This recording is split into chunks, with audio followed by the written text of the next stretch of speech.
तो आज की कहानी बहुत ज़्यादा ही डरावनी होने वाली है, क्योंकि एक ऐसी ट्रेन जिसकी एक्सीडेंट हो जाती है और उन व्यक्तियों को जो लावारिस होते हैं उनकी कोई जांच पड़ताल नहीं होती।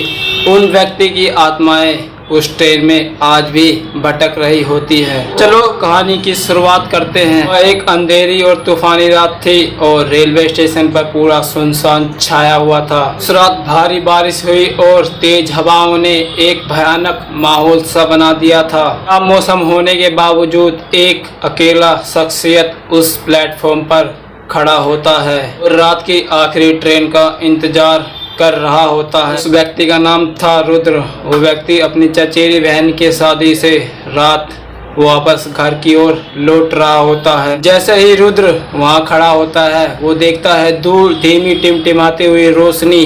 ऐसा लग रहा था जैसे एक दूर पटरी पर खड़ी पुरानी परित्यक्त ट्रेनों में से किसी से आ रही हो। रुद्र पर जिज्ञासा हावी हो गई और उसने उसे जांच करने का फैसला किया।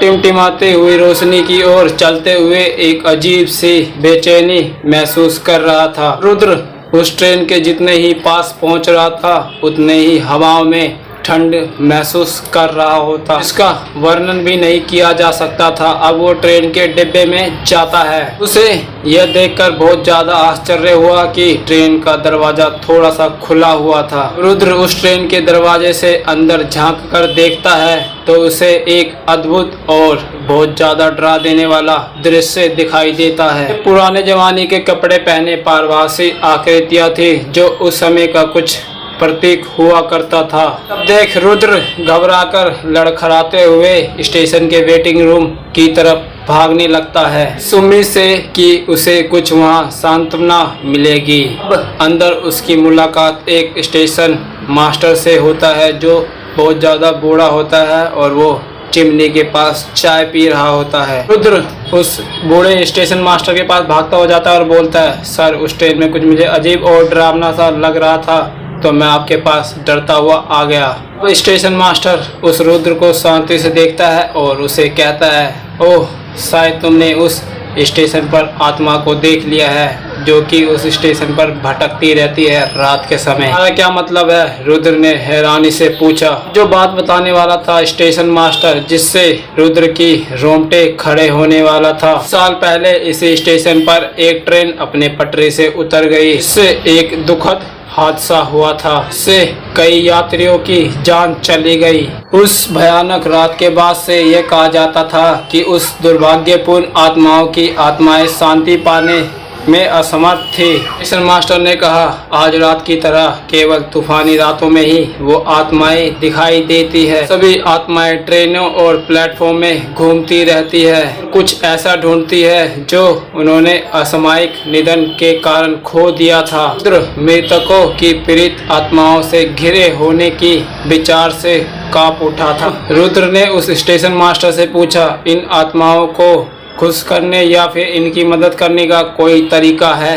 उस स्टेशन मास्टर ने कहा, हाँ है, एक प्राचीन अनुष्ठान है जो कि उस आत्माओं की मदद कर सकते हैं। वो कहते हैं कमजोर दिल वाले उनका सामना नहीं कर सकता है। आत्माओं को खुश करने के लिए उनका सामना करना पड़ेगा, तुम्हें उनके दर्द को समझना पड़ेगा, तभी वो मुक्ति पा सकते हैं और आगे बढ़ सकते हैं। उनको यह यकीन नहीं था कि वो उस आत्माओं का सामना कर सकता है या नहीं, लेकिन वो अपने आप में थोड़ा सा साहस भरता है और वहाँ उनकी मदद करने बगैर वहाँ से जा भी नहीं सकता, क्योंकि वो उनकी मदद करना चाहता था। रुद्र ने उस स्टेशन मास्टर को अपने आप में कहा कि तुम मुझे मार्गदर्शन कर सकते हो।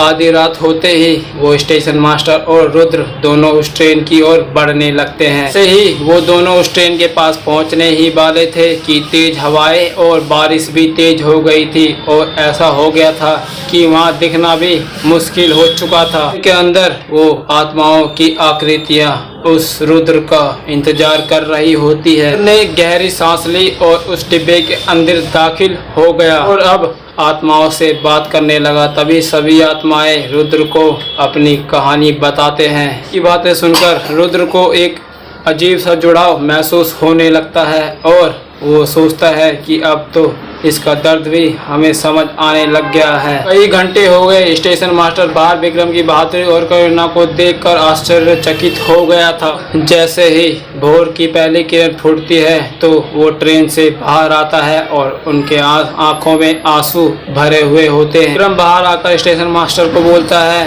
कि वो सभी खोई हुई आत्मा है जो अपना अंत ढूंढ रही है। मैंने उनके दर्द को समझने और उन्हें सांत्वना देने की पूरी कोशिश की। मुझे उम्मीद है कि ये पर्याप्त होगा।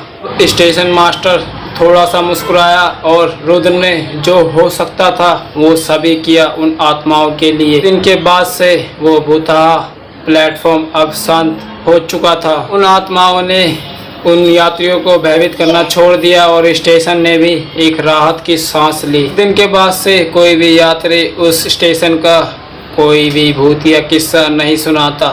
तो चलो आज की कहानी में इतना ही। मिलते हैं किसी अगली भूतिया कहानी में। तो आपको ये वीडियो अच्छा लगा हो तो लाइक कर देना और हमारे चैनल पर नहीं आए हो तो सब्सक्राइब कर देना। तो मिलते हैं किसी अगली भूतिया कहानी में। तो जब तक के लिए बाय बाय।